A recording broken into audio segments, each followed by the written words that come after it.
भगवान ने मन में विचार किया कि इन ब्रजवासियों को अब अपनी आराधना करवानी चाहिए, लेकिन ये मोह कैसे पूजेंगे, ये मोह तो पूजेंगे ना, तो कहा करूं। तब ठाकुर जी ने अपने ही स्वरूप श्री गोवर्धन नाथ जी की पूजा कराई और सब ब्रजवासियों से कहा, भैया तुम जिस इंद्र को पूज रहे हो वह ने तुम्हें कभी दर्शन दियो नहीं दियो, वह इंद्र ने तुम्हें कभी तुम्हारे भाग्य बदलवे की प्रयास किए ना किए, ऐसे इंद्र की पूजा काहे को करो, चलो मेरे संग सब गिरिराज जी चलो, वो भाग्य परिवर्तन करने वाले देव हैं, उनके पास चलो। बंधुओं एक बात बोलें,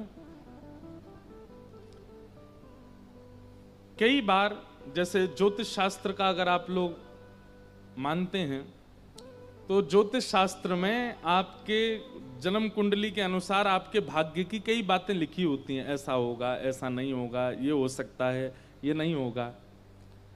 पर एक बात आपको स्पष्ट कर दें, यदि आपकी देव आराधन प्रबल है और आपकी देव आराधना में बहुत विश्वास आस्था है और ये पंच देवों में से एक देव की आराधना आप बड़ी निष्ठा से करते हैं, तो आपकी कुंडली में अगर कोई ऐसी बात है जिससे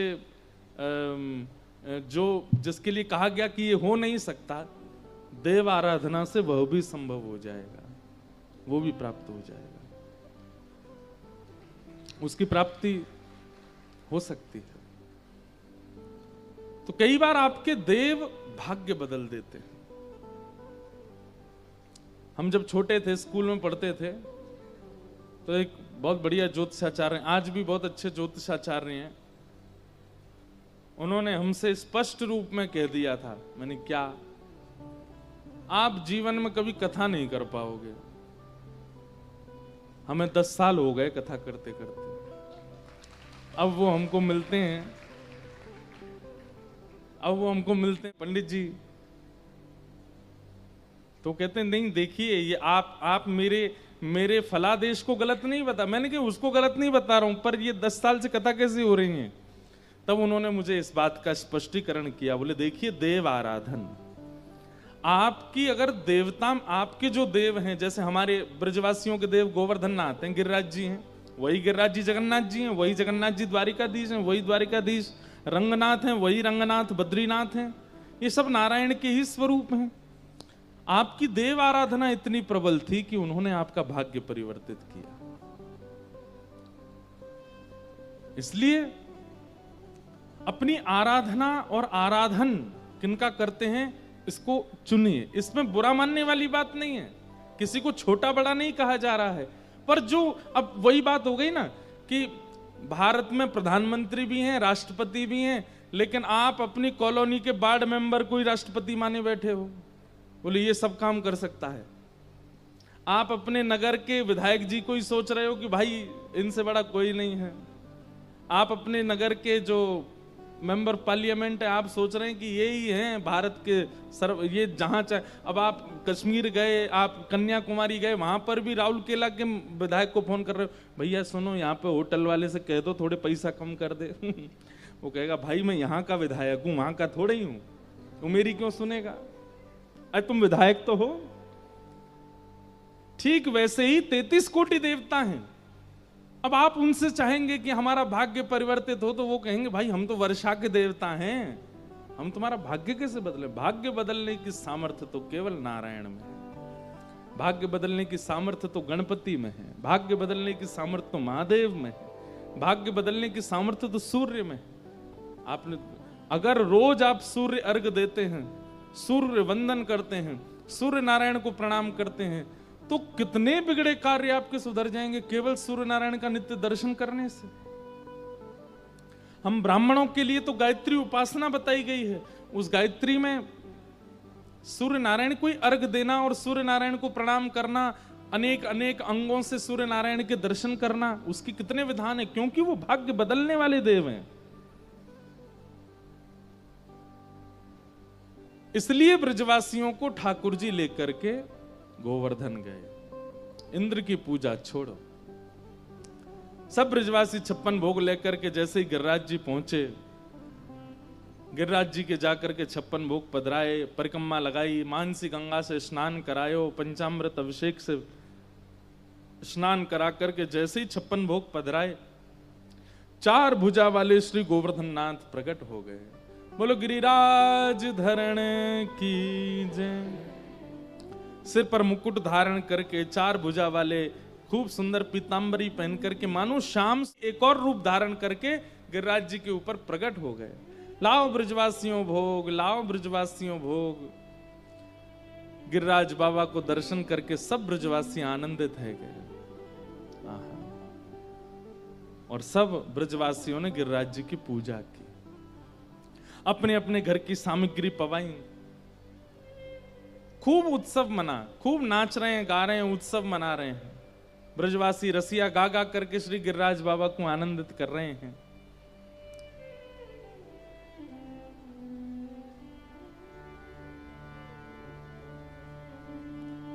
तभी इंद्र को पता चला कि मेरी पूजा ब्रजवासियों ने बंद कर दी है।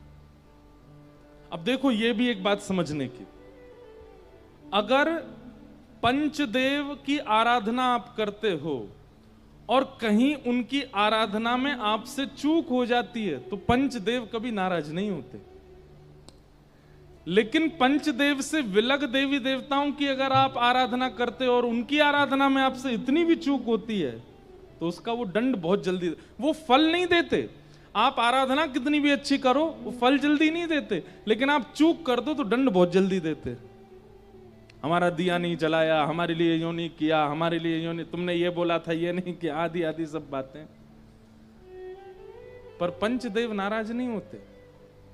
आप आराधन करो अच्छा है, नहीं करो तो उन पे इतना समय नहीं कि वो कोई अपनी स्तुति कराने के लिए नहीं बैठे।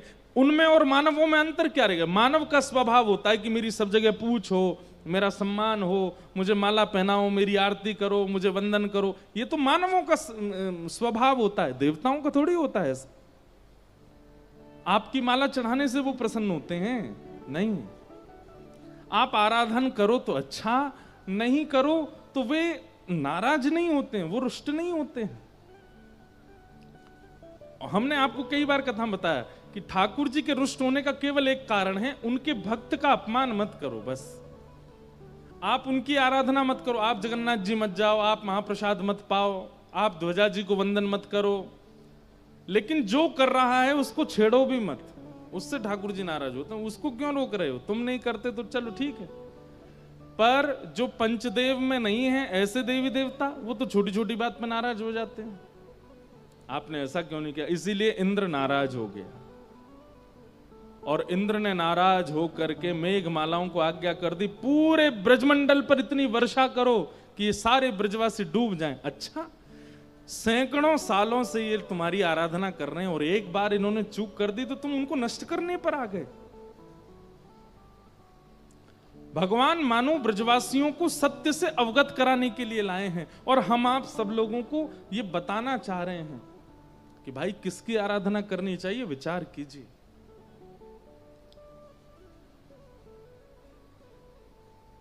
बहुत देवी देवता हैं हमारे भारत में, ऐसे भी हैं जिनका वैदिक कोई स्वरूप नहीं है, वैदिक नाम नहीं है, वो भी पूजे जा रहे हैं।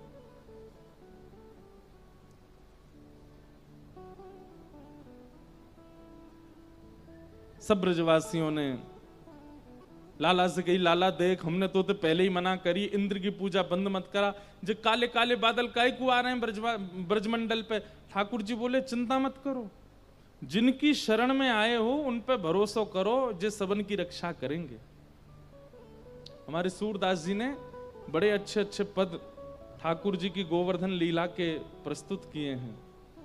ठाकुर जी सब ब्रजवासी इनसे कह रहे हैं, जिनकी शरण में आए हो इन पे पूर्ण भरोसा रखो, जो सबन की सेवा करवाएंगे।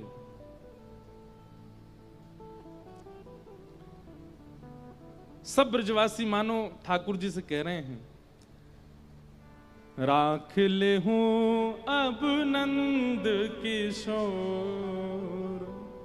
राख ले हूं अब नंद किशोर, राख ले हूं अब नंद किशोर, राख ले अब नंद किशोर। तुम जो इंद्र की मेटी पूजा, तुम जो इंद्र की मेटी पूजा, बरस है अति जोर, राख ले हो अब नंद किशोर, राख ले हो अब नंद किशोर, राख ले हो अब नंद किशोर। अच्छा देख कितनी अच्छी बात। ठाकुर जी से सब ब्रजवासी कह रहे हैं लाला अब तू ही बचा। एक प्रकार से जैसे कहते हैं ना कि घर में ऐसी कोई बात हो जाती है कि तुम ही लेके आए थे यहाँ पे, अब तुम ही बचाओ। तो ऐसे मानो सब ब्रजवासी छोटे से कन्हैया थे, कह रहे हैं लाला तू ही लेके आयो हमें गिरिराज जी, और देख इंद्र नाराज है को, अब तू ही बचा। कैसे बचेंगे हम? ठाकुर जी क्या उत्तर दे रहे हैं? ब्रजवासी तुम तन चितवत हैं, ब्रजवासी तुम तन चितवत है, करी चंद चकोर, जो करी चंद चकोर। ठाकुर जी क्या कह रहे हैं? अरे ब्रजवासियों तुम सब्र चिंता मत करो। जैसे चकोर चंद्रमा को देखता है, चंद्रमा चकोर को देखती है, ऐसे ही तुम सबरे गिरिराज जी की तरफ देखो। गिरिराज जी की तरफ अपलक नेत्रन से अपनो सबरो तन समर्पित करके गिरिराज बाबा से प्रार्थना करो, जे तुम्हारी रक्षा करेंगे। आहा, सब ब्रजवासी कुछ तो बैठ गए और कुछ लोगों में विश्वास ही प्रकट नहीं हुआ तो भागने लगे, त्राहिमाम त्राहिमाम। अरे जा छोरा ने मरवा दिए, नेक्स्ट छोरा की बात मान करके इंद्र की पूजा बंद कर दी, अब तो ब्रज डूबे तो कोई ना रोकेगो, अब हम मर जाएंगे। लेकिन सब कई संख्या के ब्रजवासी एक साथ बैठ करके गिरिराज बाबा को प्रणाम करने लगे, अपना तन मन धन सब अर्पित करके गिरिराज से कह रहे हैं बाबा आप ही हमारी रक्षा करो। नेत्र बंद करके सब जैसे ही प्रणाम करने लगे, इतने में ही मधुमंगल ने हल्ला किया, अरे सब नेत्र खोल करके देखो जे कहां भयो। और जैसे ही नेत्र खोल करके देखा तो क्या पाया? 7 बरस के कन्हैया ने अपनी दोनों भुजान से एक तरफ से गिरिराज जी को अधर कर लियो और भीतर प्रवेश करके अपने बाम हस्त की कन्नी उंगली के नख पर 7 कोस लंबे चौड़े गिरिराज पर्वत को धारण कर लियो है। बोल गिरिराज धारण की। 7 बरस के ठाकुर जी ने 7 कोस लंबो, 7 कोस मतलब 21 किलोमीटर लंबा चौड़ा पर्वत अपने बाम हस्त की एकन्नी उंगली के नख पर धारण कर लिया।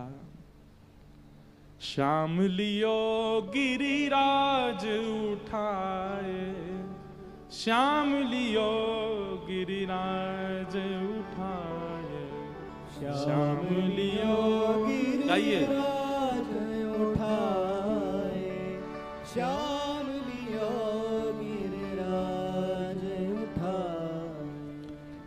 तब भी सब ब्रजवासी बेचैन हो रहे थे, उनको भरोसा नहीं हो रहा था कि लाला ने गिरिराज जी उठा लिए।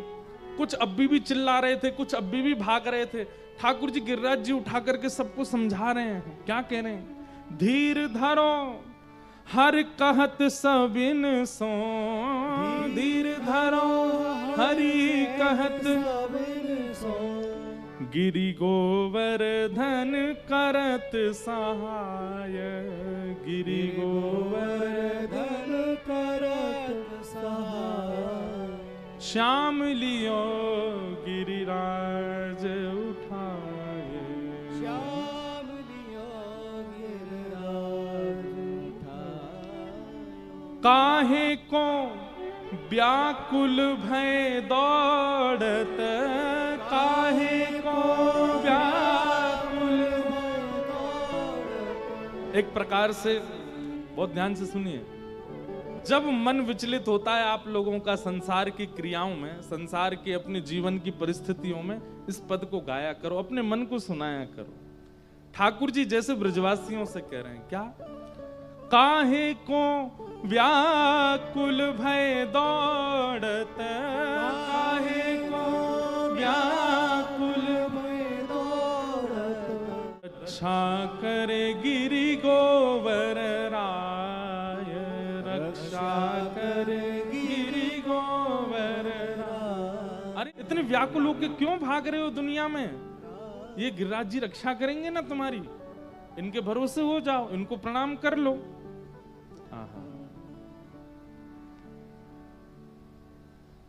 सूरदास नारी नर ब्रज के, सूरदास नारी नर ब्रज के।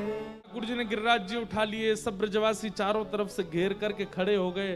तब सब ब्रजवासी लाला के चरण पकड़ करके निवेदन कर रहे हैं, सूरदास नारी नर ब्रज के, सूरदास नारी ब्रज के।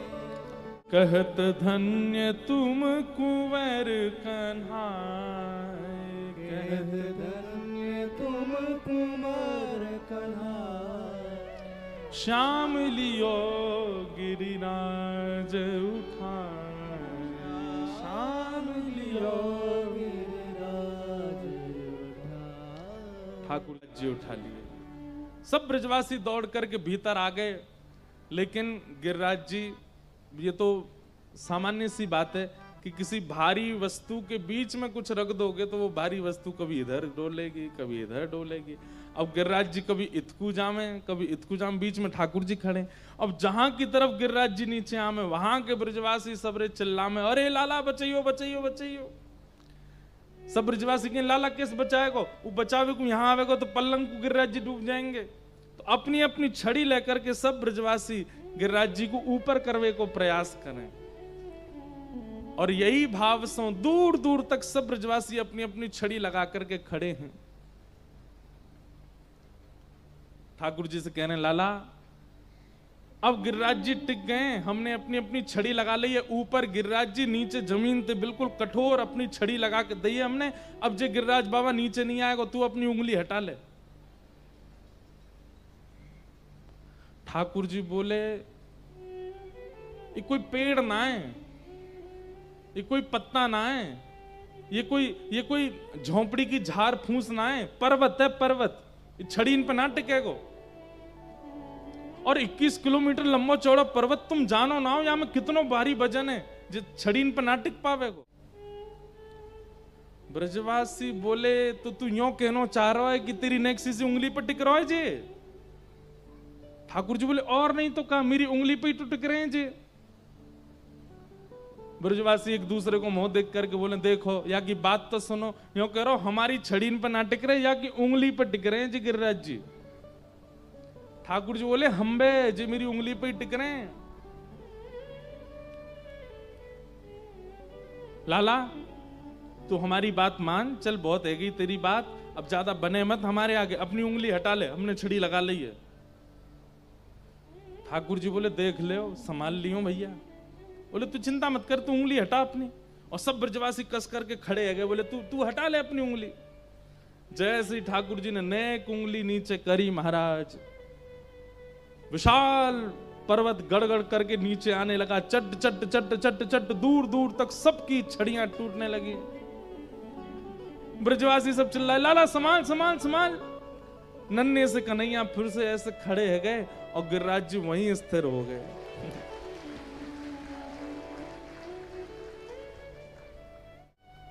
इसका अर्थ समझते हैं?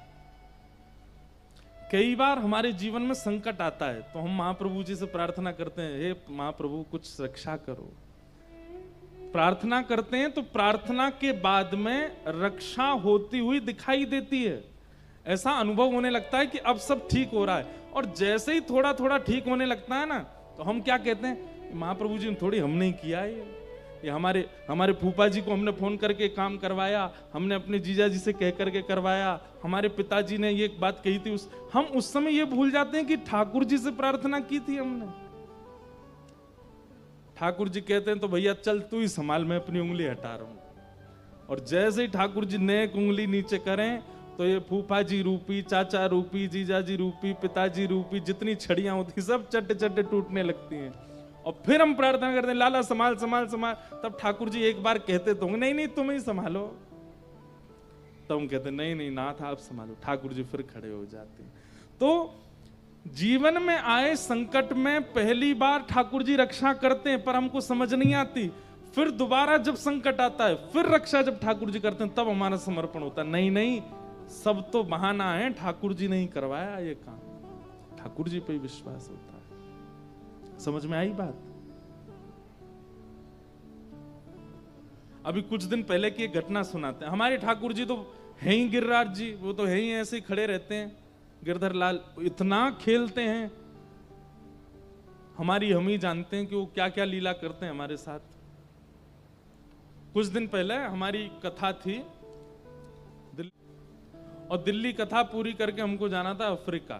तो सब साथ में हमारे सब गंधर्वजन, हमारे ब्राह्मण देवता जो बिल्कुल मन लगा के पाठ करते हैं, सब जा रहे थे अफ्रीका। सबके पासपोर्ट जमा हो गए। अब 2 जगह नायरोबी जाना था, फिर वहां से साउथ अफ्रीका जाना। तो नायरोबी का वीजा तो आ गया, पर साउथ अफ्रीका के वीजा के लिए पासपोर्ट गए एम्बेसी। तो अब जिसके द्वारा हमने पासपोर्ट भिजवाए वो बोले कल आ जाएगा, परसों। अरे मैंने कि भैया कल तो हमारी कथा पूरी हो जाएगी, परसों हमको निकलना है। बोले नहीं, कल तो आ ही जाएगा। और कल था शनिवार, शनिवार को होती है एम्बेसी बंद, तो फ्राइडे को नहीं आया। शनिवार को खूब प्रयास किए, लेकिन पासपोर्ट नहीं निकला। अब हुआ तो बहुत कुछ था, सब नहीं बताएंगे। तो फिर अब ये हुआ कि वहां हमने फोन किया कि भैया हम 2 दिन विलंब से आएंगे। तो रविवार से, मतलब संडे से नायरोबी में कथा थी, और वहां 3 ही दिन की कथा थी, संडे मंडे ट्यूसडे। मैंने कहा मैं मंडे को रात में पहुंचूंगा, ट्यूसडे से कथा करूंगा। बोले महाराज जी 2-2.5 हजार लोगों ने यहाँ पर अपना रजिस्ट्रेशन करवाया है, हम लोग तो किस किस को उत्तर देंगे, हम तो जानते भी नहीं है। ऐसे ऐसे सब लोग वो करने लगे। हमने लाल जी से प्रार्थना की, मैं लाल जी नहीं जाना है तो आप बताइए, पर जाना है तो फिर इतनी योजना व्यवस्था क्यों करवा दी वहां पे। अब ये पासपोर्ट फंस गया एम्बेसी में। शनिवार को प्रधानमंत्री जी के अलावा कोई और पासपोर्ट निकलवा नहीं सकता एम्बेसी में से। फिर भी हमने बड़े हाथ पैर मारे, किसी मंत्री को फोन करो, किसी को, हमने भी किए फोन। लेकिन पहली प्रार्थना लाल जी से करी, लाल जी आपको अगर जाना है तो आज रात्रि तक इसको व्यवस्थित करवा दीजिए। अच्छा, बात ऐसी हो गई कि रात में 10 बजे का हवाई जहाज है और हम 6 बजे तो कमरे में बैठे हैं, पासपोर्ट ही नहीं आया है। मंत्री संतरी सबको फोन कर दिए। अब कहां तक कहें, प्रधानमंत्री जी के अति सन्निकट वाले व्यक्ति को भी फोन कर दिया मैंने कि भाई तुम ही निकलवाओ। अब वो बोले कि आप देश की किसी कार्य से जा रहे होते तो प्रधानमंत्री आवास से फोन भी हो जाता। अब आप अपनी कथा के लिए जा रहे हो, ऐसे इस काम के लिए कोई कैसे फोन करे।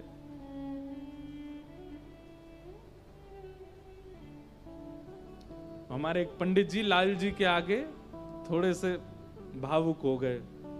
बोले कि हे लाल जी, आपकी नाक कट जाएगी अगर नहीं पहुंचे तो।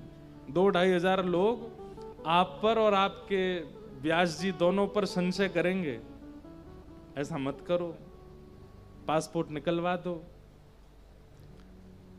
शनिवार और शाम के 6, मतलब शनिवार को अगर एम्बेसी खुलती भी है तो हाफ डे 12 बजे बंद हो जाती है। और विदेशी एम्बेसियों में ऐसा होता है शनिवार रविवार पर ये किसी की नहीं सुनते। शाम को 6 बजे एम्बेसी से फोन आता है वहां के एम्बेसडर का, 6:30-7 बजे।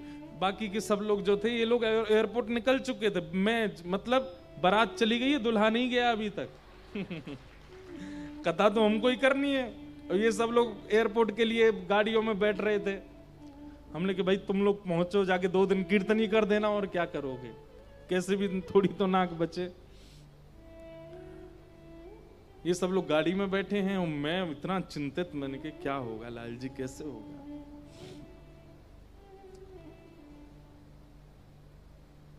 साढ़े 6-7 बजे एम्बेसडर का फोन आता है एम्बेसी के, और वो बोलता है कि आपके पास 15 मिनट हैं, 15 मिनट में साउथ अफ्रीकन एम्बेसी आई है, अपना पासपोर्ट लेके जाइए यहाँ से।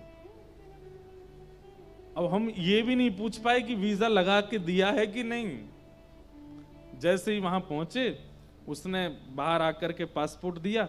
पासपोर्ट जब खोल के देखा तो वो 15 मिनट पहले ही वीजा लगा करके दिया उसने।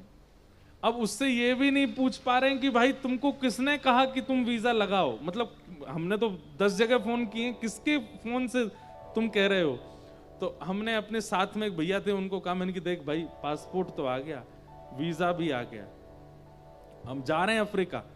लेकिन मैंने कहा अभी तुम किसी का भी फोन आवे ना, जितनों को फोन किया है, उसमें अनुभव करना कौन कहेगा कि मैंने फोन करके करवाया। मुझे ऐसा विश्वास है कि किसी के फोन से नहीं हुआ, ये हमारे लाल जी ने ही करवाया है। लेकिन फिर भी तुम प्रतीक्षा करो, अभी बात सुनो, पूरी सुनो। मैंने प्रतीक्षा करो, कौन फोन करके कहेगा कि वीजा मिल गया, तब हम देखेंगे कि लाल जी ने करवाया कि किसी नेता ने करवाया। आप विश्वास मानेंगे, दसों को, जितनों को फोन किया था, प्रधानमंत्री आवास से लेकर के और सब लोगों को, सबके फोन आए, सब क्या बोलते हैं, इस बार के लिए क्षमा कर दीजिएगा, 3 दिन बाद मंडे है, उस दिन आपका वीजा मिल जाएगा, पासपोर्ट है। अब मैं एयरपोर्ट पे बैठा हूं, मैं कह रहा हूं कोई बात नहीं, अब तो कार्यक्रम तो स्थगित हो गया है, आप अगली बार प्रयास करना। और हम लिखते जा रहे हैं, एक से काम नहीं बना। दूसरे मंत्री का फोन आया, बोल महाराज जी आपने बहुत कम समय में बताया, मैंने तो फोन किया पर वहां से काम नहीं बन पाया है, और आप कैसे भी मंडे तक रुक जाओ। मैंने कहा कोई बात नहीं भैया, आप जैसे भगवान की इच्छा। तीसरे किसी एजेंट का फोन आया, बोले महाराज जी ये तो बहुत ही क्रिटिकल मामला है, मैं तो कुछ काम करवा ही नहीं। मैंने कहा कोई बात नहीं, आप सब बिल्कुल निश्चिंत सो जाओ, हम फिर कभी चले जाएंगे। और मैं फ्लाइट में बैठ रहा हूं। जब 3 दिन बाद नायरोबी से फोटो डले सब जगह, तो सबके फिर मैसेज आए, महाराज जी डिड यू गॉट वीजा, हमने फोन कर दिया था। मैंने कहा हाँ तुमने ही किया था फोन, फिर उस दिन मना क्यों कर रहे थे कि तुम्हारे फोन से नहीं हुआ। तो छड़ी तो सबने लगाई थी, लेकिन गिरिराज जी तो हमारे गिरधर लाल ने ही धारण किए थे।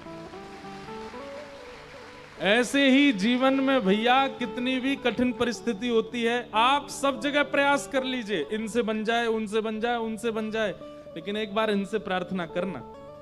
और जब काम बन रहा हो ना, तो बाकियों को तो झूठ झूठ में धन्यवाद कहना, अरे भैया तुम नहीं होते तो हम तो फंस गए होते। लेकिन वास्तविक हृदय से इन्हीं को ही कहना, बोले आपने ही रक्षा की और किसी के बस की नहीं थी। यही करते हैं और किसी के बस में नहीं। और नहीं तो एक बार करके देख लो, ठाकुर जी से मत कहना, बाकी सबसे कह के देख लेना, का काम नहीं निकल पाएगा, और निकलेगा भी तो वो सार्थक नहीं होगा। ठाकुर जी, ये गिरिराज धरण लीला से, लीला का ये संकेत है। हम अपना प्रयास करें, पर अपने प्रयास के बाद भी जब रक्षा हो जाए तो यही माने कि ठाकुर जी ने कृपा की, हमारा बल नहीं था, हम में योग्यता नहीं थी इतनी कि हम संभाल सकते। सब ब्रजवासियों की छड़ी टूट गई, अपनी टूटी टूटी छड़ी लेकर के सब लाला को देखे, नेक्स्ट सो लाला यूं खड़ा है, और बिल्कुल ठाकुर जी ऐसे खड़े हैं जैसे रुई का फोआ उठा लिया है क्या हाथ में, बिल्कुल जोर नहीं पड़ रहा हाथ पर। सब ब्रजवासी कहने, अरे लाला तेने गिरिराज जी कैसे उठा लिए। ठाकुर जी बोले, हम तो बचपन से ही कहते आए हैं, हम जय जय हैं, हम ही गिरिराज जी उठावे, हम ही पूतना मारे, हम ही घासुर मारे, धनुकासुर मारे, केसी राक्षस मारे, कालिया नाग को मारे, आज गिरिराज जी उठा लियो, हम जय जय हैं। ब्रजवासी बोले, दोबारा बोलियो लाला, दोबारा एक बार और बोलियो, कहा है तू। ठाकुर जी बोले, हम जय जय हैं।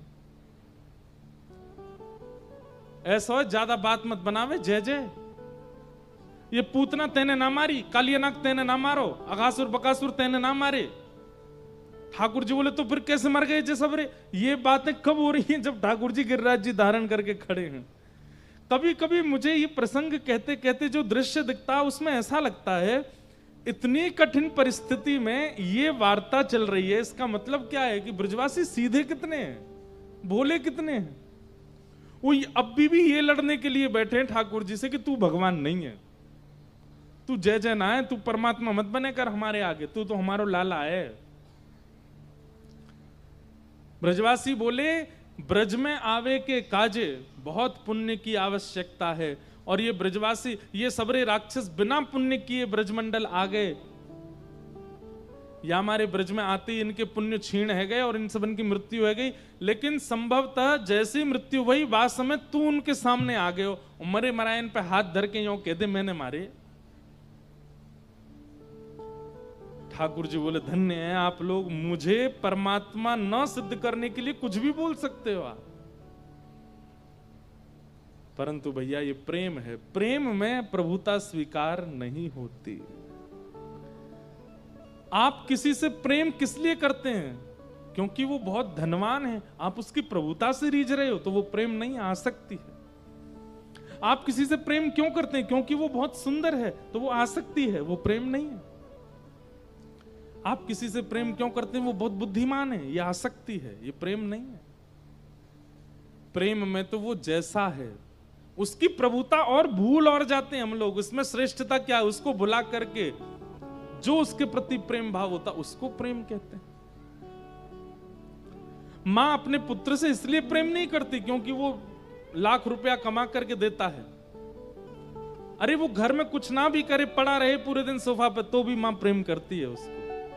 तो भी अब आप कहोगे कई बालक हो सकता है कहें, क्योंकि कई आते हैं मेरे पास, नहीं हमारे माताजी पिताजी हमसे प्रेम नहीं करते, आप जो कथा में कहते हैं वो असत्य है, माता पिता भी ऐसे नहीं होते, वो भी देखते हैं बालक काम करने वाला होता तो ही उसको प्रेम करते हैं। अरे भैया तुम कैसी बात कर रहे हो?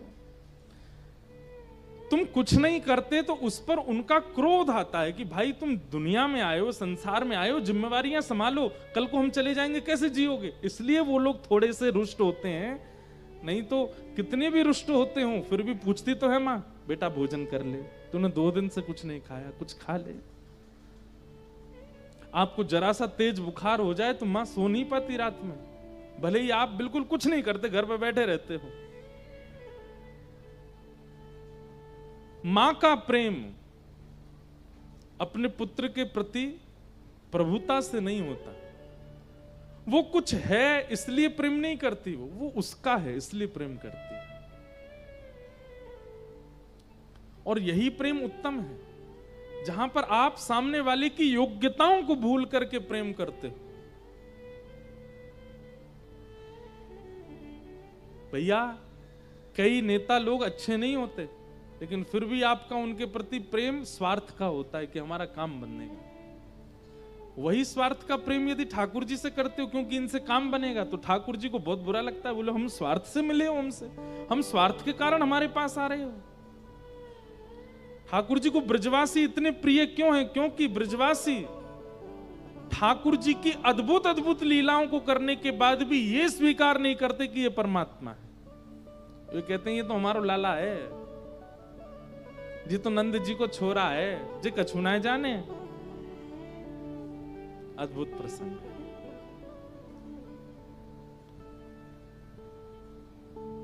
जब सबकी छड़ियां टूट गई तो सब ब्रजवासी बोले लाला कोई और बात बता, या मत कहे कि तू भगवान है, कोई और बात बता, तेने गिरिराज जी कैसे उठाए? तब ठाकुर जी कह रहे हैं कछु माखन को बल बढ़ो, कछु गोपन करी सहाय, श्री राधे जू की कृपा सो मैंने गिरिवर लियो। कछु माखन को बल बढ़ो। अरे तुम सबरे बचपन में हम ते यों कहो करते कि लाला तेरे घर में इतना मक्खन है, तू वहीं क्यों ना खावे, जगह जगह जाके क्यों खावे? यही मारे मैंने इतनी गोपीन की मेहनत से निकरो भयो मक्खन पायो, तो इतनी गोपीन के परिश्रम से निकले भय मक्खन से मुंह में बल आ गयो, मैंने गिरिराज जी उठा लिए। एक ही घर को मक्खन पाए होता तो मुंह में बल नहीं आता। जबरदस्ती बोल रहे हैं ठाकुर जी, इस बात का कोई तुक नहीं है। अच्छा एक बात बोले, प्रेम में तुक भरी बातें थोड़ी होती हैं। जिन बातों का कोई सेंस निकलता हो वो प्रेम में नहीं होती। सेंसेबल बातें नहीं होती प्रेम में। प्रेम में तो ऐसी बात होती है बस तुमने कह दी हमने स्वीकार कर ली। ठाकुर जी क्या कह रहे हैं? कछु माखन को बल बढ़ो। अरे मैंने इतनी गोपीन के घर से माखन चुरा के खायो, एक मैया के हाथ को निकरो भयो माखन खातो तो नेक शक्ति आती। पर इतनी मातान के हाथ से निकलो भयो मक्खन खायो, तो मुंह में इतनी मातान के द्वारा शक्ति आ गई और मैंने गिरिराज जी उठा लिए। ब्रजवासी करे हम बे, अब समझ में आई हमें। तभी मधुमंगल श्रीदामा बोले तभी हम कमजोर रह गए लाला, क्योंकि हमने तो एक ही घर को पाया और दूसरे इनके घर में जाके पाते तो तू हमें पान ना दे तो खुद ही पाले तो ज्यादा, हमें तो नेक नेक देता। हाँ ठाकुर जी बोले यही बात है, यही बात है। छोटा बालक होता है ना, बहुत छोटा सा बालक, बड़े लोग उससे झूठ ही बोलते रहते हैं और वो मान भी जाता है। क्यों? सहज है, सरल है।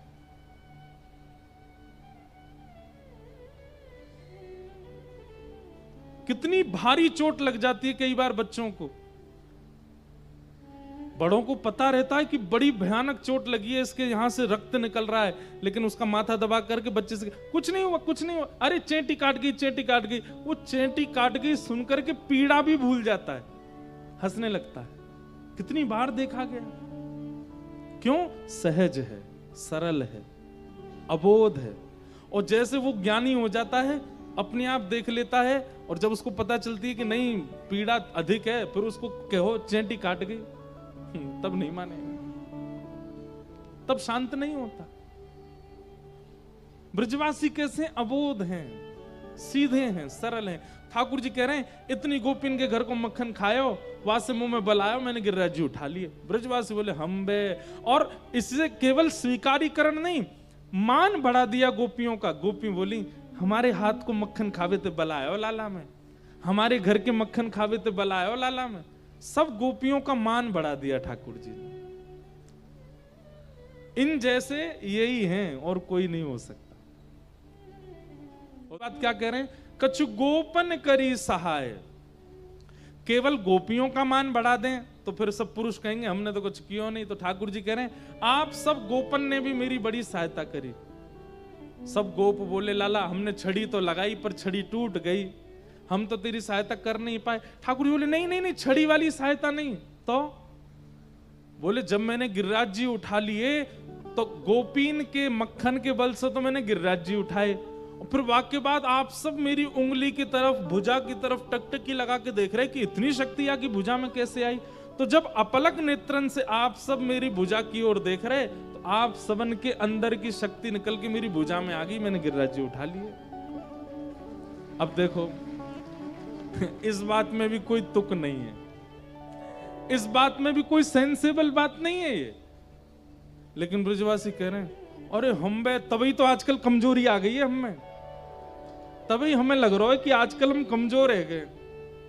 नेक चलें थक जाएं, हाँ, सांस चल जाए जोड़ते, अब पता चली कि हमारी शक्ति तो है कि भुजा में चली गई है। ब्रजवासी कह रहे भैया देख हमारे लाला में, हमारो लाला जय जय ना है, अब सही पता चली जे सब हमारी शक्ति या की भुजा में आ गई, बातें उठाए यानी गिरिराज जी। अरे लाला भैया तो हमें ऐसी देख, अरे 56 बुक खोलो, खोल करके 56 बुक पाने लगे। ठाकुर जी को नहीं पवा रहे, खुद पा रहे हैं। नंद बाबा बोले तुम्हें शर्म नहीं आ रही? लाला बेचारो उंगली पे गिरिराज जी धारण कर, तुम सबरे पा रहे हो।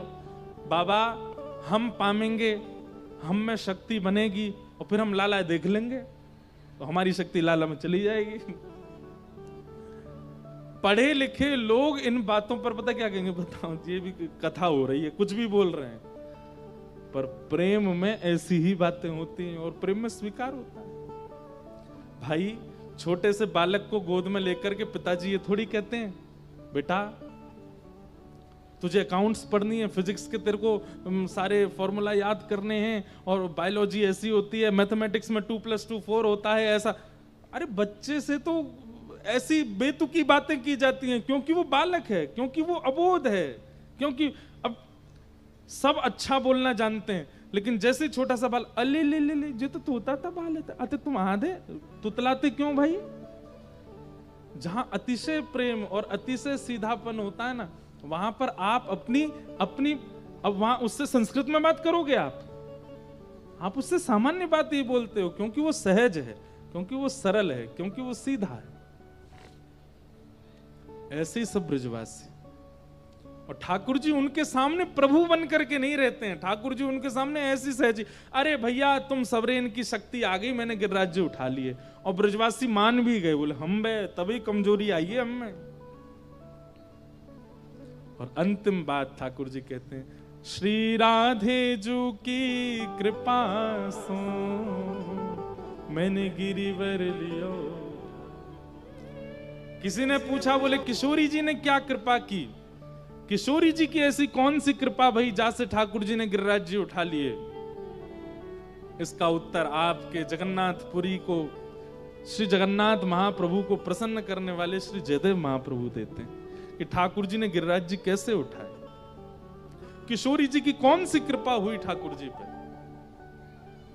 तब जयदेव महाप्रभु गाते हैं, बड़ी कृपा हुई आज महाप्रभु जगन्नाथ जी के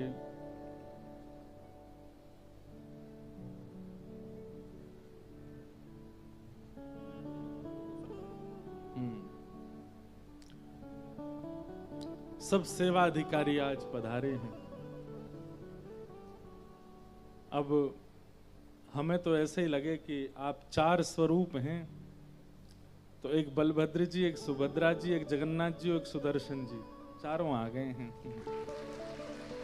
और हमारे चारों तरफ देखो, यहाँ ध्वजा जी हैं, ये महाप्रसाद खाजा प्रसाद आप सबकी तरफ से नेकपालियो है। ये ठाकुर जी की है? ना को चना, ना को चना। हमारी ब्रज भाषा में कहें तो ठाकुर जी की है? नथनी नथनी नथ बेसर, ठाकुर जी की नथ बेसर है। जय। और सामने छोटे से महाप्रभु जी विराज रहे हैं तीनों, चारों तरफ जगन्नाथ जी, आगे जगन्नाथ जी, पीछे जगन्नाथ जी, इत जगन्नाथ जी, उत जगन्नाथ जी। और ये देखो, आप गा रहे हो और उसी समय महाप्रभु जी के सब भाव आ जाएं, तो इसका मतलब है कि स्वयं महाप्रभु जी पधारे। और एक अद्भुत वस्तु हो रही है, ये महाप्रभु जगन्नाथ जी की दांतुन भी आई है।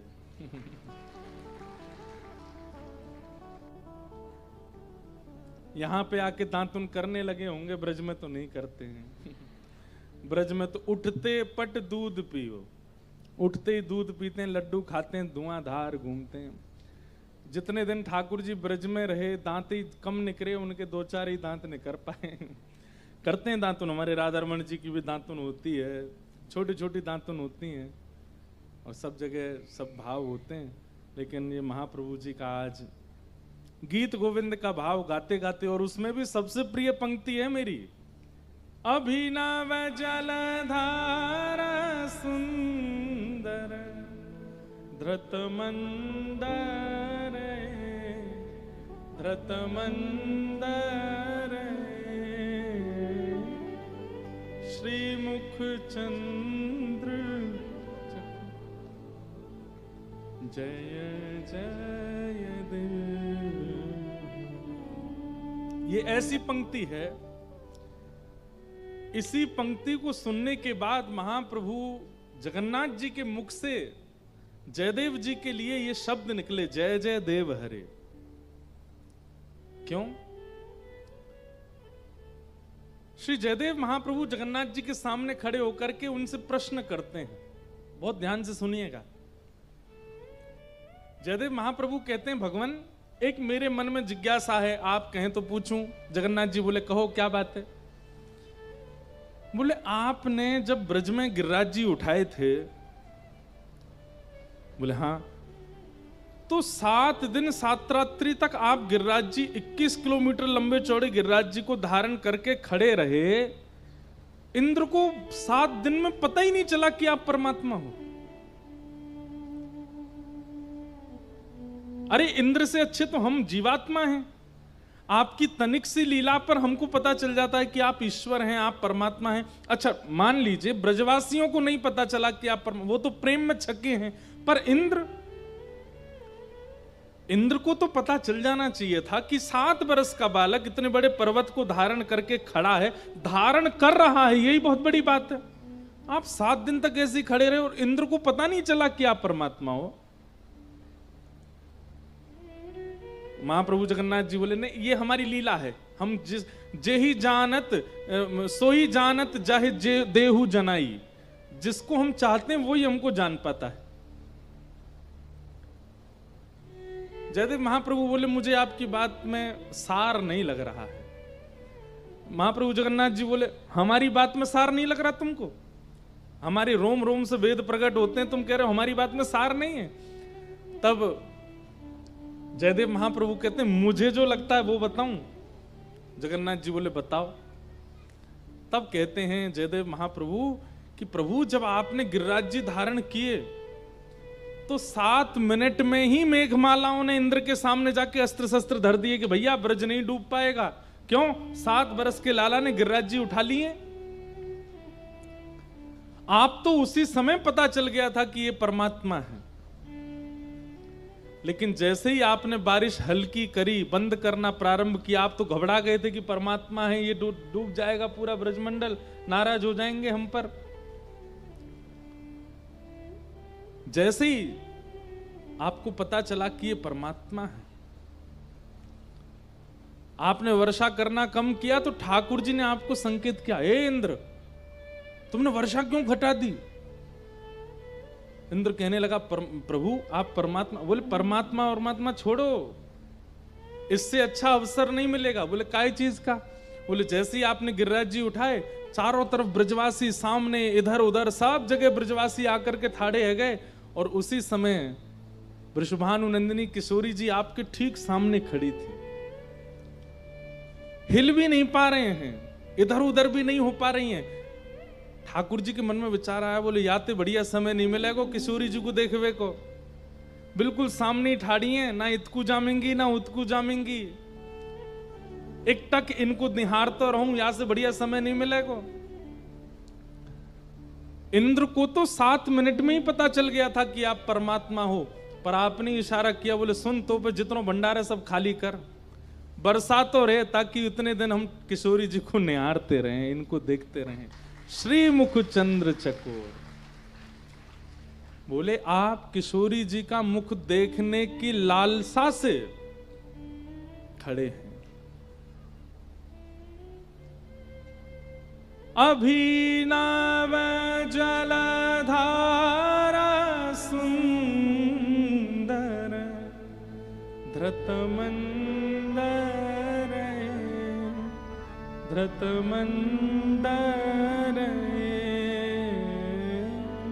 श्रीमुख चंद्र चकोर जय जय देव। तो जब जयदेव महाप्रभु बोले कि किशोरी जी को देखने के लिए आप खड़े थे, इसलिए इंद्र ने 7 दिन तक वर्षा की, तब जगन्नाथ महाप्रभु के नेत्र सजल हो गए। और जयदेव महाप्रभु को तब ठाकुर जी ने कहा, बोले भैया हमारे इस भेद को हमारे अलावा कोई नहीं जान पाया आज तक, आज पहली बार इसको किसी ने जाना है तो तुमने जाना। इसलिए गीत गोविंद के मंगल गीत में जय जगदीश हरे नहीं है, जय जय देव हरे। ये शब्द ठाकुर जी बोले, जय जय देव हरे। तो श्री राधे जू की कृपा सो मैंने गिरिवर लियो था। क्यों? अगर किशोरी जी सामने नहीं होती, किशोरी जी सन्मुख नहीं होती, तो गिरिराज लीला 7 मिनट से ज्यादा की नहीं थी। ठाकुर जी ने उठाए, ब्रजवासी नीचे आए, इंद्र को पता चल गई कि ये परमात्मा है, उसी समय वर्षा बंद हो जाती, सब ब्रजवासी बाहर आ जाते, गिरिराज जी नीचे पधरा के हो गई लीला। लेकिन ये 7 दिन 7 रात्रि तक जो चलती रही, उसके पीछे कारण है, क्योंकि किशोरी जी खड़ी है, हमारी वृषभानु नंदिनी खड़ी है सामने, उनको निहार रहे हैं ठाकुर जी, उनका दर्शन। इसीलिए हमारे श्री गिरधर लाल जी, उनके नेत्र नीचे रहते हैं, उनके नेत्र कटाक्ष नीचे रहते हैं। क्यों? क्योंकि एक शिलाखंड पर खड़े हैं ठाकुर जी, गिरिराज जी धारण करे, और सामने उन्हीं को देख रहे हैं, उन्हीं। इसलिए हमारे कई लोग बोलते हैं, महाराज जी आप ठाकुर जी के नेत्र ऊपर कर दो, या वृंदावन में जाओ राधारमण जी, वो भी नीचे ही देखते हैं। सबके कटाक्ष नेत्र नीचे ही क्यों है? अरे विश्व को देखवे के काजे जगन्नाथ बैठे हैं, पर हमारे गिरधर लाल जी जो ये विश्व को नहीं देख रहे हैं, ये तो किशोरी जी को देख रहे हैं। ये उनको देखवे वाले लाला ये हमारे ऐसे ही खड़े हैं, नीचे नजर करके खड़े। श्री मुख चंद्र चकोर जय जय देव हरे।